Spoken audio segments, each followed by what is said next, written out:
Good morning, everyone. Good morning. Good morning. Good morning. It's another fine, lovely Wednesday morning. Actually, clear out this lovely Wednesday. Should be a high around the low 80s actually by 4 p.m. Looks like 81 at 4 p.m. with a little bit of clouds this Wednesday. Here in the city of Philadelphia. Um, I am James Jackson, executive producer, Light Thief Productions, he, they pronouns. We have an okay show for you today.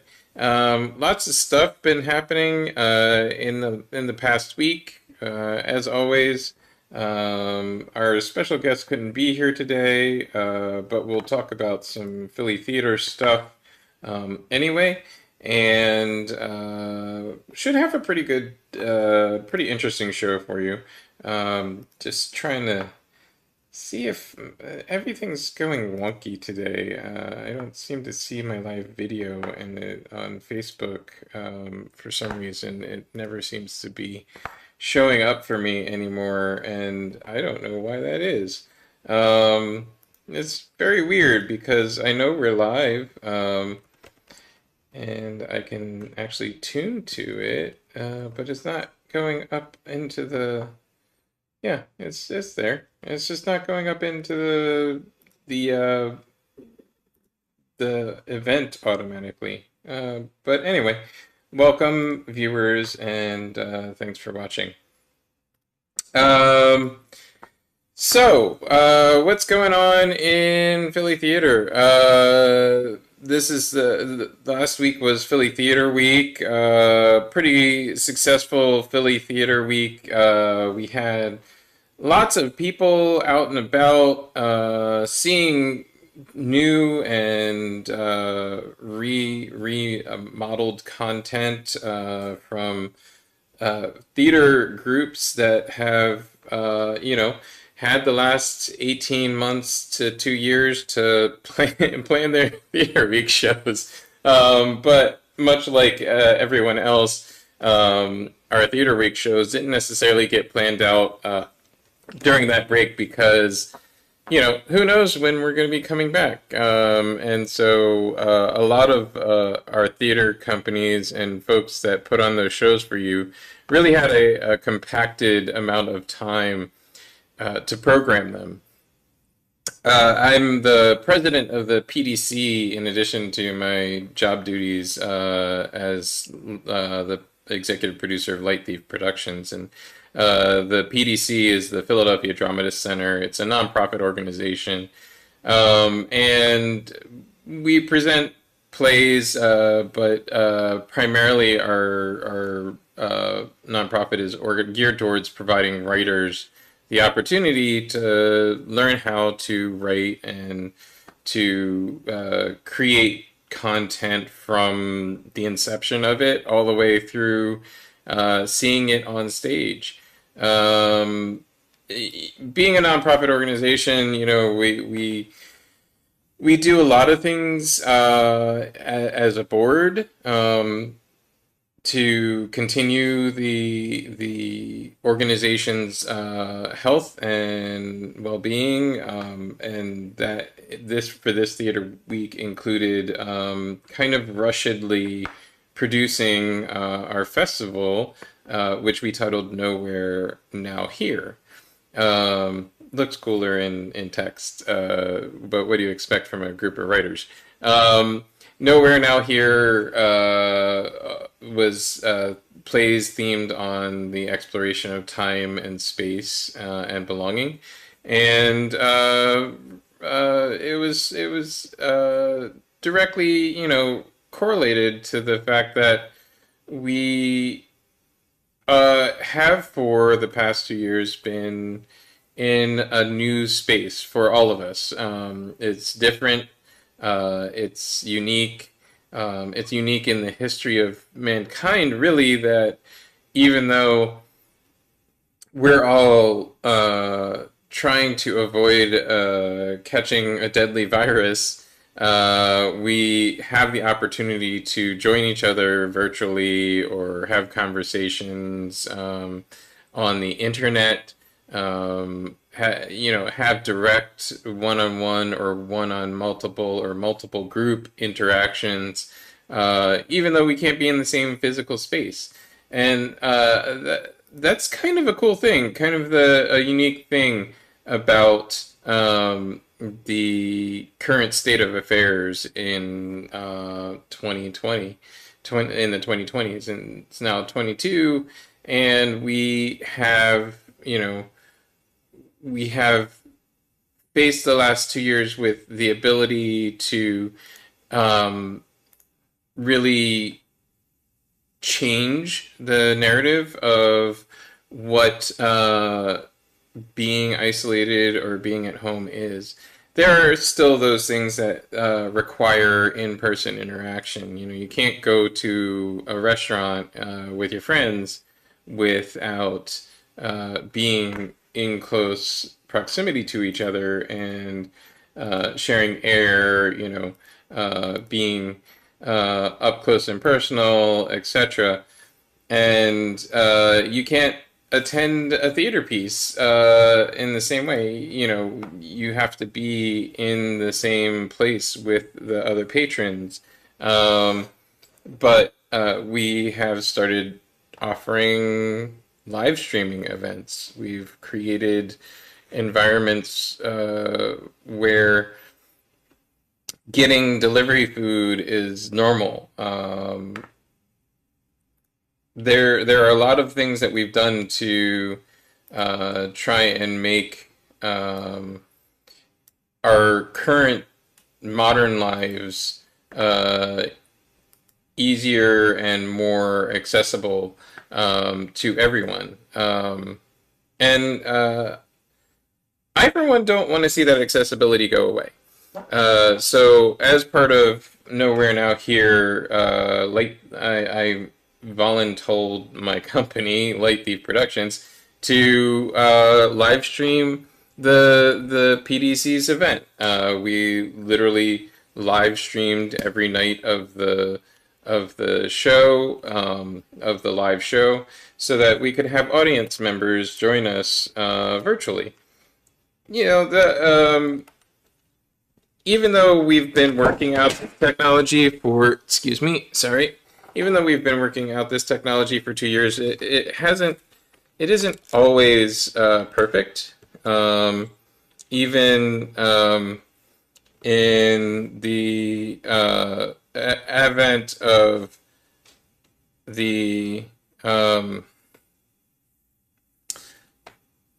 even with working on it and testing it one night before or a different week, we get different results sometimes in live streaming productions.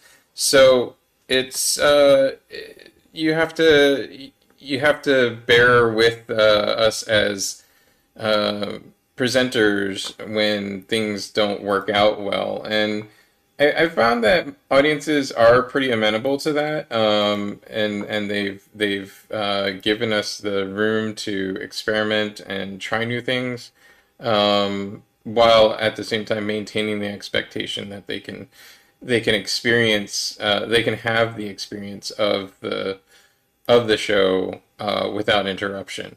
Um, so.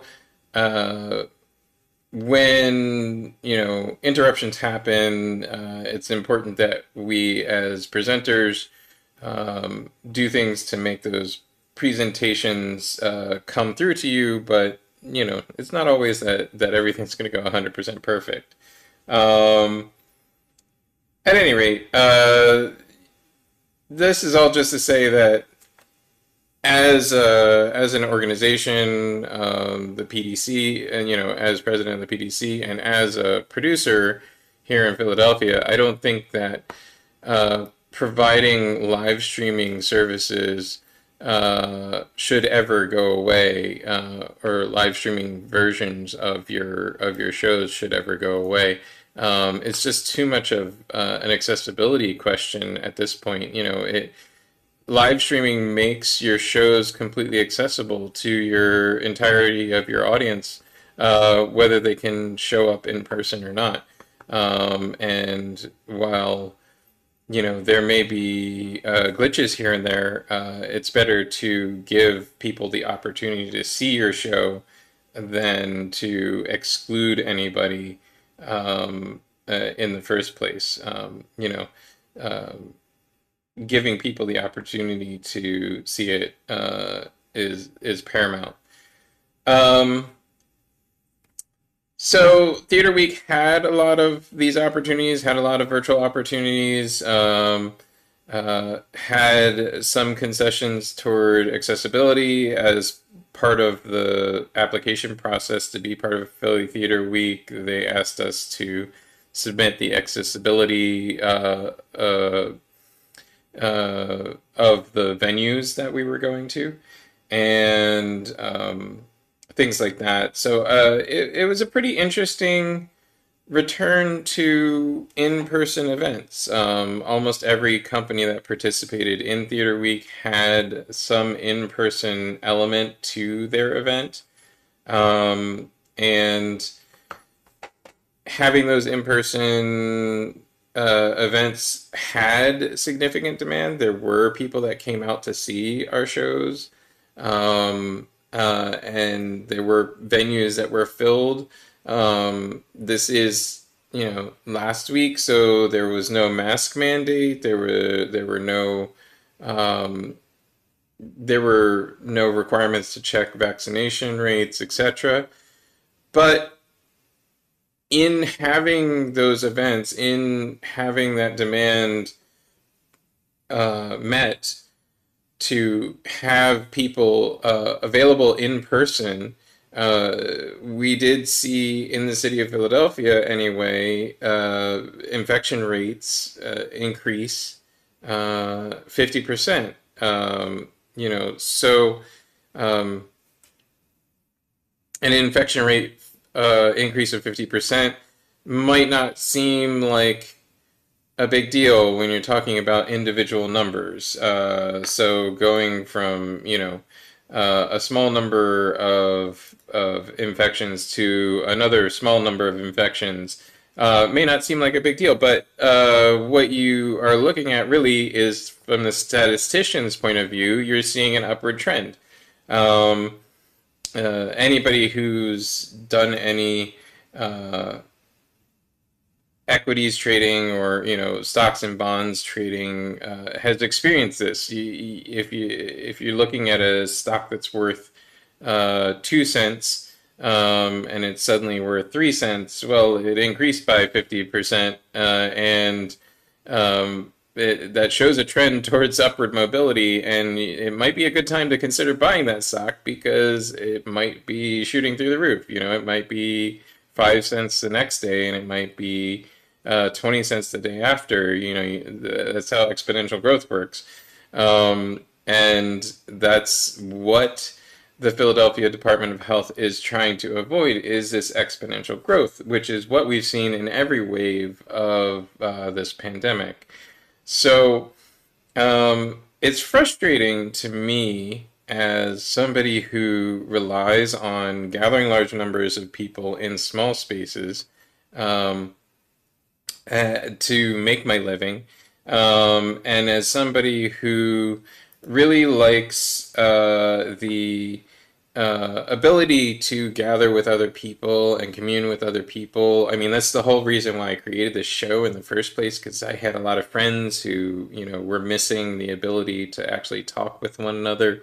Um, it's frustrating to me to see other members of the arts and entertainment and nightlife culture talking about um, the decision to reinstate the mask mandate by the Philadelphia Department of Public Health as stupidity, or as in some way negative, as several people in the city of Philadelphia have. Um, I, I mean, there's some obvious reasons behind why, uh, you know, Mark Vietri or I forget his first name, Balloon, the guy who's responsible for the new development council for Pasyonk, um, why they would be against any sort of mitigation protocols. They're afraid for their bottom line. Um, but here's the thing. Um, I hate to tell you guys, dead people don't shop and they don't go to restaurants. So there's no point in continuing to fight this in such a public way and continuing to be against this. It just makes you look bad. Somebody posted in response to Mark Vietri's "What a joke! Only sitting in America" about Philadelphia reinstating its mask mandate with a comedic op-ed headline opinion. Here's why it would be a mistake to do anything that inconveniences rich assholes by some rich asshole. I mean, that's what it makes you look like. And I've seen Mark backpedal a bit in his public statements, trying to save a little bit of face, saying, no, masks do make sense. Not coming to the city of Philadelphia isn't the answer. Blah blah blah.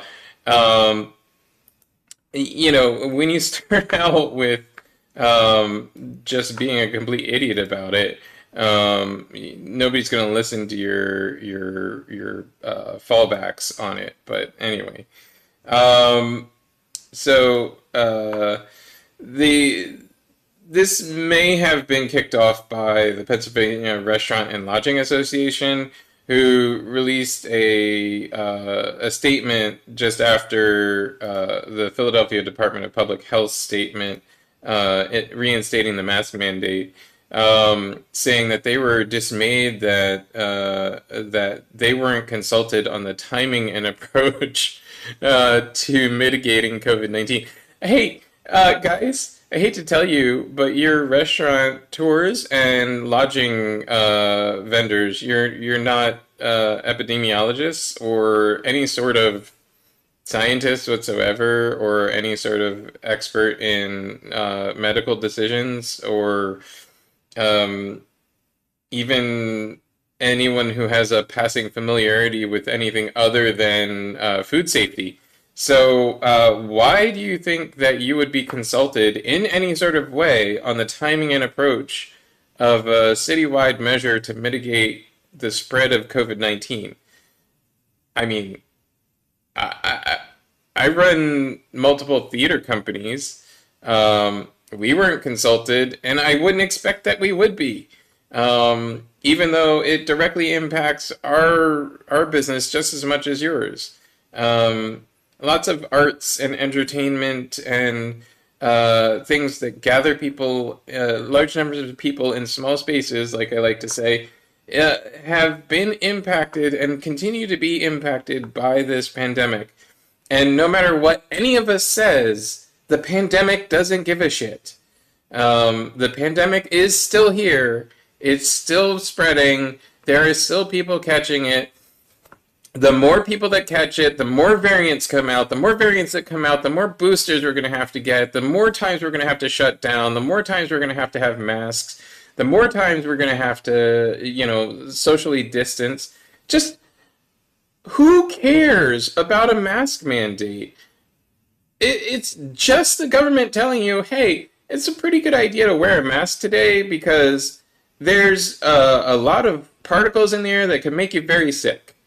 Um, I don't have asthma, but I know several people who have very severe asthma, and they pay attention to the air quality index as much as I pay attention to the sun and the temperature for the day, uh, because they wear a mask anytime the air quality index goes low, otherwise they couldn't breathe. So, get over yourself with your, this is going to affect my business.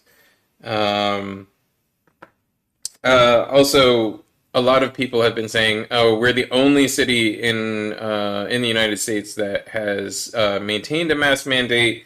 Um, just to let you know, none of the native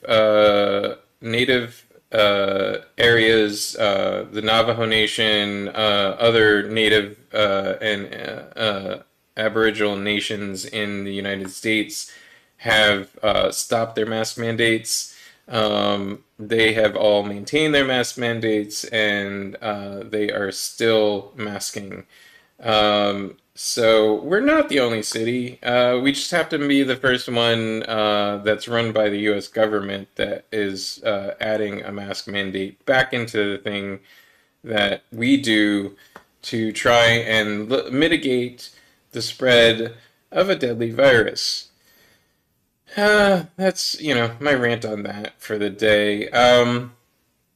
Speaking of healthcare, I wanted to talk a little bit about Lizelle Herrera. Lizelle is a woman who had a miscarriage in the state of Texas. The state of Texas recently passed a bill, the Senate Bill 8, that provides civil liability for somebody getting an abortion. They this is the one that got past the Supreme Court by saying the abortion ban that got past the Supreme Court by saying that there would be uh, no uh, government prosecution of people who got abortions because it provides no no criminal liability to abortions. So indirect counter to that ruling by the Supreme Court, somebody in Starr County, Texas, decided to prosecute a woman who had a miscarriage for a murder of her fetus through self-induced abortion. Um, she was indicted. The district attorney held a um, sorry, lost the term in my head there. The district attorney had a jury decide to indict Ms. Herrera, and then a judge set a $500,000 bond on Ms. Herrera, but she was arrested, put in jail for a couple of days, and was only released on a $500,000 bond, which is also ridiculous because I'm not sure where I would come up with $500,000 to get myself out of jail, but the DA moved on April 10th to dismiss the charges. That was Monday. Because they realized that they were forced to dismiss the charges because there was nothing that they could legally prosecute Ms. Herrera with. The the laws against murdering a fetus basically say that the mother cannot be prosecuted for murdering a fetus. There is no such offense in the state of Texas. Um, so for I don't know, a number of days, from March 30th to April 10th, for 10 days, the district attorney of this Texas county basically made an illegal prosecution against a citizen of the United States for literally nothing. Um, you know, Everywhere else that's called kidnapping. That's called,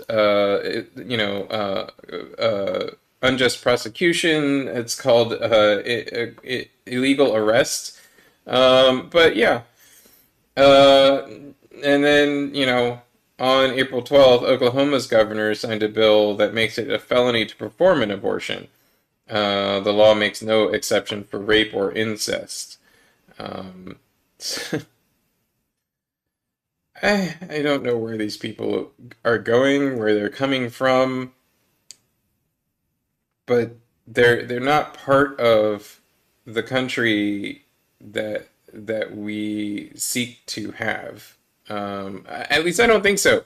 I mean, I could be wrong. Everyone I talk to, everybody I know, uh, doesn't seek to have this country, doesn't seek to have a country that can criminally charge women for their own healthcare practices. Um, I don't understand how. I mean, I do understand how, but I don't. I don't have the words. I don't know why or how people would become this powerful when they have nothing to offer. Literally nothing to offer. Um, and when their position does nothing more than cause heartache and pain. Um, it's it's unconscionable. It approaches a level of idiocy and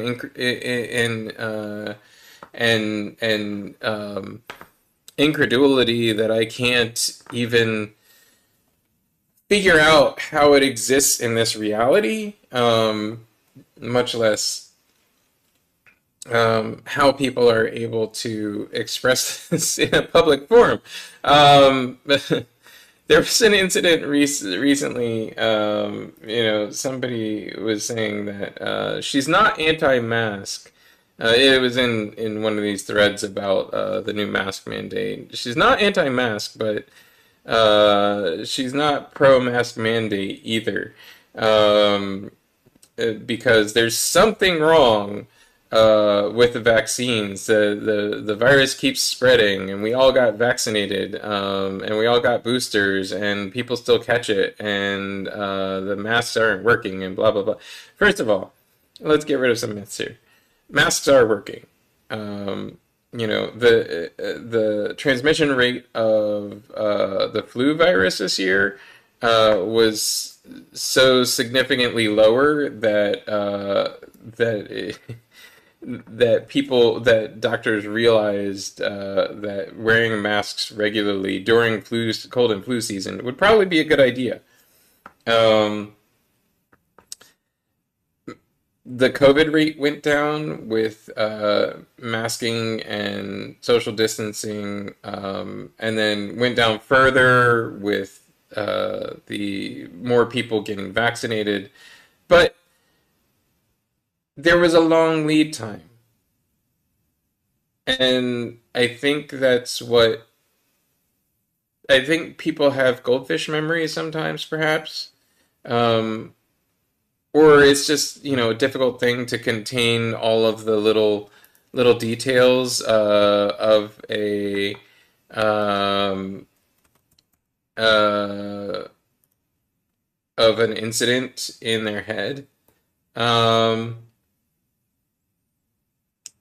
so, when you think about COVID and you think about the last 2 years, you might not really, and that whole time lag thing, people, when things are going slowly, time compresses, and you're like, oh, was that 2 years ago or was that 1 year ago? I mean, even I've forgotten from time to time how long it's actually been. Um, there was almost an entire year and a half where people didn't get vaccinated, where the vaccination rates weren't high enough to stop the spread of COVID, or to even mitigate the spread of COVID. If we had done this like polio, where people just lined up every day until everyone was vaccinated, and we had gotten the vaccination rate really high really quickly, we might be over this by now. But we had a bunch of, I don't know, what even to call them, assholes, who thought that vaccination was a bad idea. Um, you know, you ruined it for the rest of us. Congratulations. Now we're going to sit here with vaccinations that don't necessarily work as well as they should, because there have been more people catching the disease, and more variants have come about, and they have less, there's less effectiveness of the vaccine that we already released, et cetera, so on and so forth. And we're back to, hey, maybe we should wear masks again.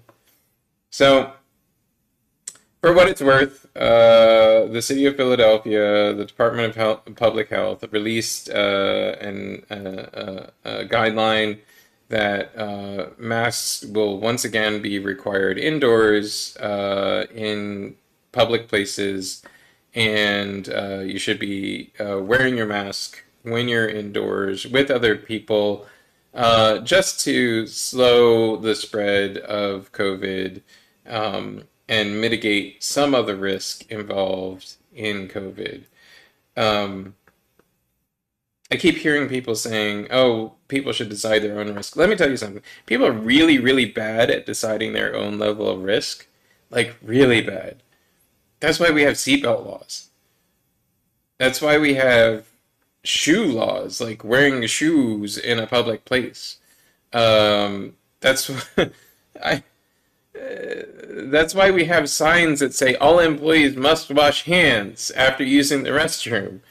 That's why we have things that say caution hot on coffee cups. People are really bad at understanding their own risk, and people need to understand that when there's public information available, sometimes it's going to be resulting guidelines, and that they may have misassessed their own risk.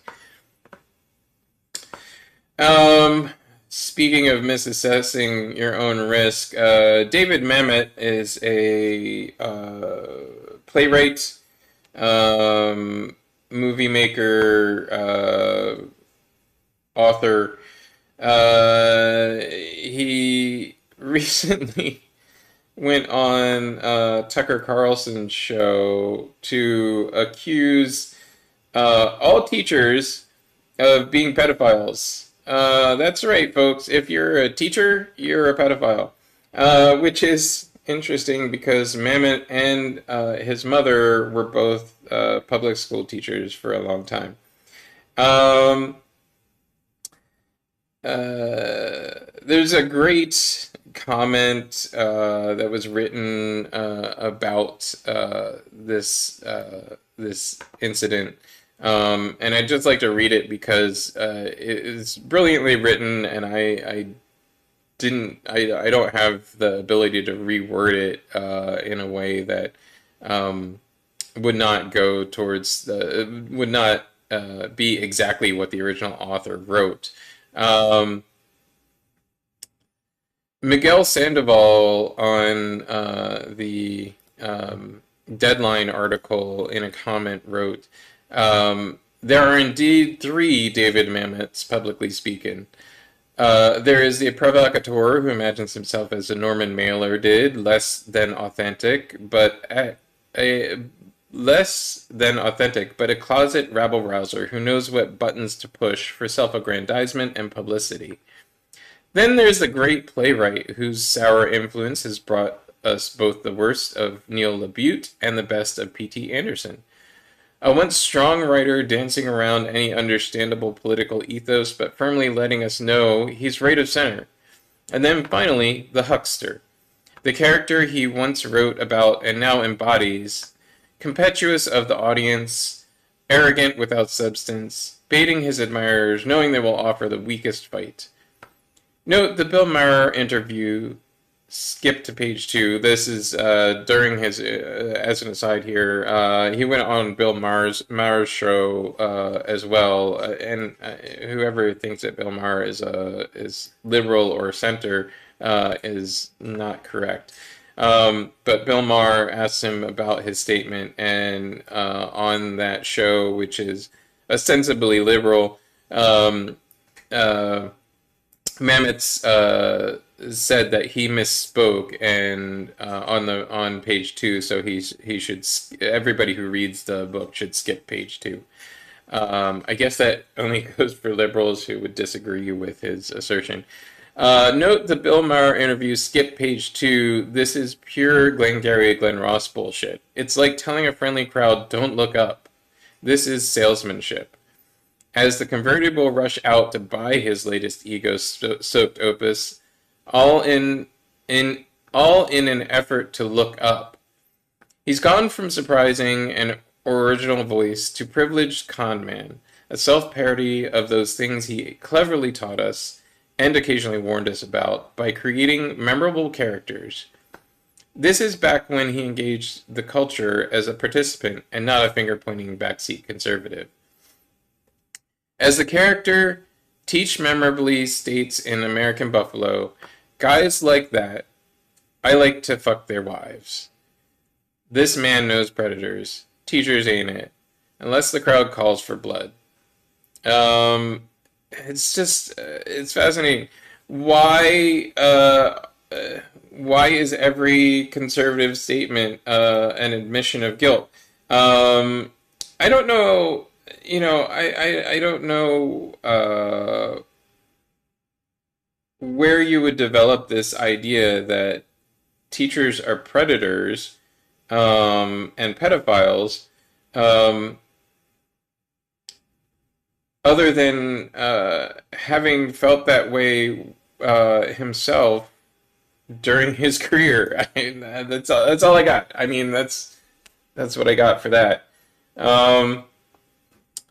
Yeah, I think I'm just gonna avoid Mamet plays. And there's really no reason to interact with him in any sort of way. And then further on not interacting with people that have been on Tucker Carlson, Amy Wax went on Tucker Carlson to say, attack Indian immigrants by saying their country is a shithole. India, by the way, is the second largest economy in the world. It trades places with China. The U.S. is, of course, the largest economy in the world. And China and India are both developing their industry at such a rapid pace that they have an outsized impact on global warming. Not, by the way, a bigger impact than the U.S. already has on global warming, but an outsized impact for the number of population that they have. So Wax told Tucker Carlson that blacks and other non-Western groups harbor resentment, shame, and envy against Western people for their outsized achievements and contributions. The only thing that Western people have that is an outsized contribution and achievement is that that we happen to be destroying the world the fastest of anybody.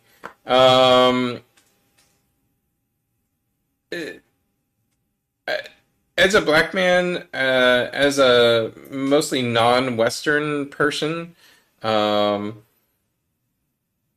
hold no resentment, shame, or envy of Western people, however you want to define that. What Amy didn't want to say was white. I say that regularly, but it's a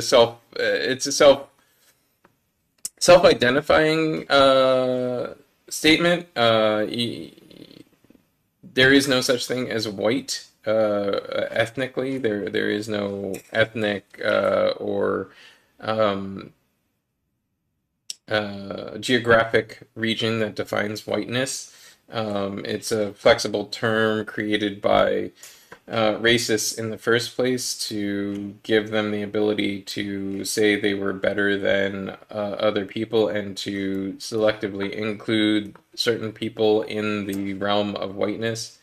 Um, at any rate, just so you know, Amy Wax is a professor at UPenn Law, um, and you should probably contact Dean Rugger and ask for her resignation, especially if you go there. Um, she's not providing an equal education. She is a racist. And so she's not providing equal opportunity to her students of color. And if she doesn't have students of color, then what is UPenn doing having her on their payroll? If she can't teach all of her students or acknowledge that they have the right to be taught equally, then what the heck is she doing on somebody's payroll teaching students anything? Um, yeah. So, you know, I think I called out Amy Wax a couple months ago on this show, and you know, it really is time for UPenn to shit or get off the pot. Um, there's no room for um, people, especially teaching law, to be racist and to continue on you know, teaching if they are racist. Um, yeah. So that's all the main topics for today that I had. Let me see if there's some other things that I didn't delve into because I didn't think I would have time. But usually when we talk about these things with our guests, there's lots of time on each topic. But when I'm here talking to you guys just by myself, it goes a little bit faster. um, at any rate, um, there is an interesting thing going on in associated with Lizelle Herrera. Th- there's a lot of folks talking about and theorizing about who reported Lizelle to the authorities. And one person commented on Twitter that one of the main reasons she stopped doing child protection work was because families are most certainly targeted due to race, culture, and socioeconomic status. Um, and there are a lot of anecdotal there's a lot of anecdotal evidence of different treatment for different people. You know, where a black mother having a difficult birth will have Child Protective Services called in for a consult, while a white mother having the same exact difficulties at the same point uh, in their gestation um, won't have Child Protective Services called on them.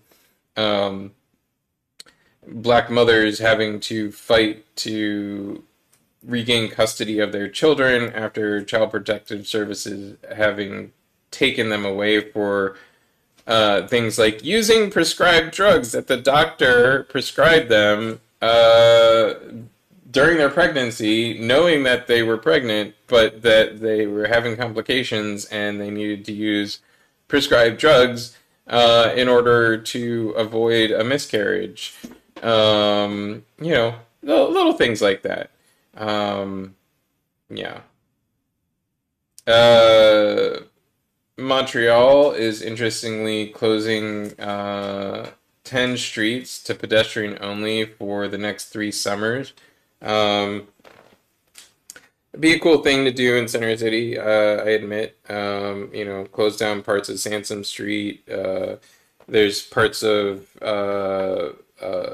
the neighborhood that were closed during the pandemic when there was almost no traffic that would be interesting to close again, to vehicle traffic and make pedestrian only. Um, it's something that's happening all over the world. Cities are reimagining how people can access services and businesses within the center of cities that were designed in the era of walking and horse riding. So Philadelphia is one of those cities. It was never designed with cars in mind. And so returning part of it to foot traffic use only would probably make a lot of sense. Um, there was the incident in the Bronx yesterday, where a man basically terrorized a subway a station and car by letting off smoke bombs and shooting multiple people in the car. I guess luckily is the word. Nobody was killed in the incident. There are a couple of folks who were critically injured, but they're expected to make a full recovery. Um, you know, uh, it's interesting to watch from an outside perspective the coverage of that incident as folks say things like this isn't classic terrorism. I don't know what classic terrorism is, but it's pretty much definitely terrorism. When folks um, let off smoke bombs and start shooting up a train car, that's pretty terroristic. I don't know what else you would call it. Let's see what else is there. The government switch from um, maybe we can avoid this to everybody's going to get COVID is is interesting in when considered in combination with the lack of healthcare, public sector healthcare that we have in this country.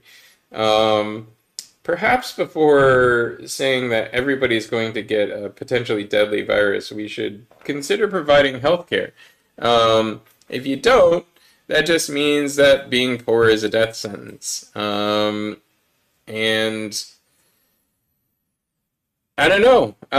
With the rise in inflation, now apparently $100,000 a year salary is middle of the road middle class, and it's not actually really luxurious middle class. It's middle class in the sense that you can survive without worrying where your next meal is going to come from. Um, I don't see how we're going to just throw the grand majority of our population under the bus and say, "Oh, you don't deserve to live."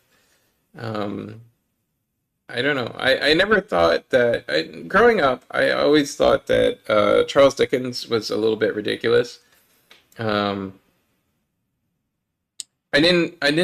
couldn't imagine an era in which um, people were literally so valueless, human beings were literally so valueless that we would just say, oh, well, they died.